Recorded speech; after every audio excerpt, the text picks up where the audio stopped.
Muito bem, Shalom Adonai, estamos juntos para mais um momento de aprendizado aqui no seu espaço, no Transitar Teológico. Eu sou o mestre Danilo Palar Lemos, sou escritor, sou conteudista, estou oferecendo alguns cursos para você poder fazer, de grego, instrumental, temos o curso de oratória e retórica, temos o curso de escatologia avançada, temos o curso também de neurociência, hermenêutica filosófica, certo? Se você quer fazer um curso também de teologia, para ampliar a sua visão teológica comigo, tendo eu como seu mentor e professor, venha também para essa proposta que estou oferecendo. Para entrar em contato comigo, aí está meu WhatsApp, 62981 09 1777. Outro sim. Eu, como escritor e conteudista, tenho várias obras para te oferecer. Na área da teologia bíblica, da teologia sistemática, epístolas gerais, evangelhos e atos, educação cristã, geografia bíblica e outros tantos textos que você pode adquirir comigo em PDF, para você ler no seu celular, no seu tablet, no seu notebook, não é? No seu dispositivo móvel. Entre em contato comigo também pelo 62981 09 1777. Também eu tenho esses dois livros da minha autoria, livros extraordinários de escatologia que eu escrevi para você adquirir hoje com uma promoção especial, escritos por mim, pesquisa purinha, mais de 30 anos de docência na área. Entre em contato comigo, 62981 09 1777. Muito bem, hoje vou tratar de apologia, apologética. Esse é o tema que vamos tratar nesta manhã, neste momento. E você chegando aqui, inscreva-se, dê seu like, compartilhe o conteúdo, faça a sua participação de uma forma mais ativa aqui nesse canal. Vamos em frente. Quando falamos de apologia e apologética nesse contexto pós-moderno, não é? Um tema que sempre está em voga é a nova era. E se pensar em nova era, ou se articular sobre a nova era, é estar falando de uma energia, matéria, de uma vida até numa interface entre o vazio e toda a criação conhecida. Estamos até diante, podemos dizer, de um universo que é conhecido, aonde está preenchendo-se uma das questões mais bombardeadas e faladas, que é a criação do vazio para dentro do universo conhecido. Então, dentro dessa proposta, dessa articulação, começa-se a surgir um misticismo oriental, o qual é responsável até por propor uma saída para as pessoas do Ocidente que estão aprisionadas nesse dilema nihilista do naturalismo.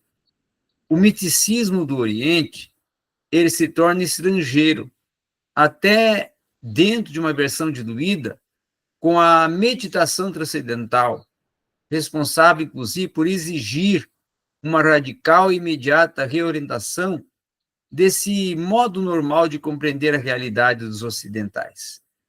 Então, essa reorientação, ela é responsável por levar novos estados de consciência e sentimentos até de significância.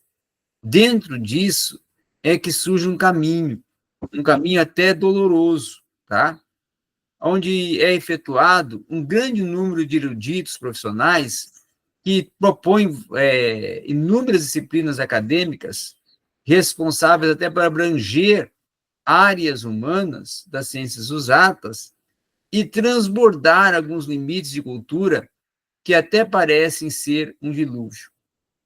Então, é proposto, dentro dessa articulação, um caráter que é inerentemente eclético, uma cosmovisão que ela pode ser atingida dentro de uma maturidade, aonde muitas das vezes ela tem relação até com outras cosmovisões. Até por uma ocasião de algumas discussões e de algumas articulações, nós podemos ver que esse movimento da nova era, ele começa dentro de um senso de coerência e de um foco que anteriormente não havia, aonde é escavado uma direção de um movimento que argumenta formas persuasivas, tá? De origens de um antigo gnosticismo. E aí, partindo para esse princípio, é que no meio da década de 1970, começa-se a surgir artigos, começa-se a surgir teses pautadas nessas articulações.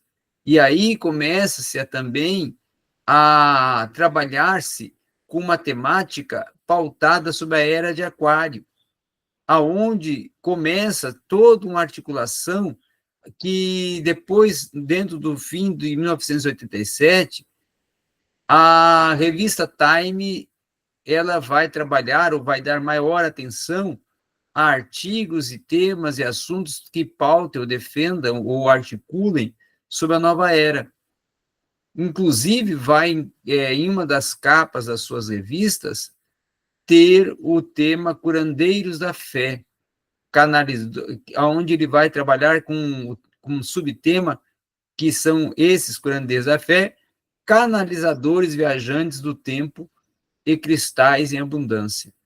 Então, a partir dessas propostas, dessas articulações e dessas defesas, propostas até em algumas revistas de fama, como a Times, é que, por volta da metade da década de 1990, as histórias sobre a nova era já tinham se expandido e se espalhado por toda a parte já do Oriente e do Ocidente. Então, com as suas esperanças fundamentadas em um modelo evolucionista, a nova era trabalha com um remanescente do naturalismo ocidental. E aí, partindo desse princípio e propósito, ela vai articulando as suas teses, trabalhando principalmente com um programa psiconauta, até para colocar o primeiro homem na Terra, trabalhando também com as possibilidades de articular questões não só espaciais, como também questões científicas e questões culturais. Portanto, dessa proposta é que a nova era vai trabalhando e esboçando temas que defendam um estágio holístico dentro do evolucionismo. E, com isso, eles vão desenvolver temas de uma evolução pessoal e cultural, aonde o presente estado se torna um estado propagador de uma era que parece ser mais importante para ela trabalhar a transformação radical do pensamento a partir da cultura e da visão holística de mundo e de universo. Então, com isso, o próprio, podemos dizer, sentido enfático dela se torna a propagação de algumas questões de um pensamento panorâmico que tem por base uma psicologia ou até um reconhecimento de uma validade dos estados alterados da consciência, tá? E aí envolve-se numa sociologia e na história cultural, aonde propõe, dentro dessa temática, articular sobre o naturalismo, articular sobre uma erva proposta, que seria a erva da fim da existência pragmática. E aí, destruindo-se pragmatismo, ela trabalha com uma ciência natural pautada em elementos do pensamento que são totalmente naturalistas. E dentro dessa visão do naturalismo, o argumento que é mais trabalhado é o argumento para uma reinterpretação da física pela nova era, que é mais popularmente colocada pela proposta até de um físico de renome, que defende que inclusive esse físico é o Fritjof Capra, que ele defende, inclusive, que se pode ocorrer questões de novos olhares na ciência para desconstruir teses do passado que eram consideradas como teses fundamentais. Então, para a desconstrução dessas teses fundamentais, eles vão trabalhar com a desarticulação dessas teses e vão propor uma ficção científica totalmente naturalista e pautada numa desconstrução do tema que era considerado a defesa proeminente de uma tese.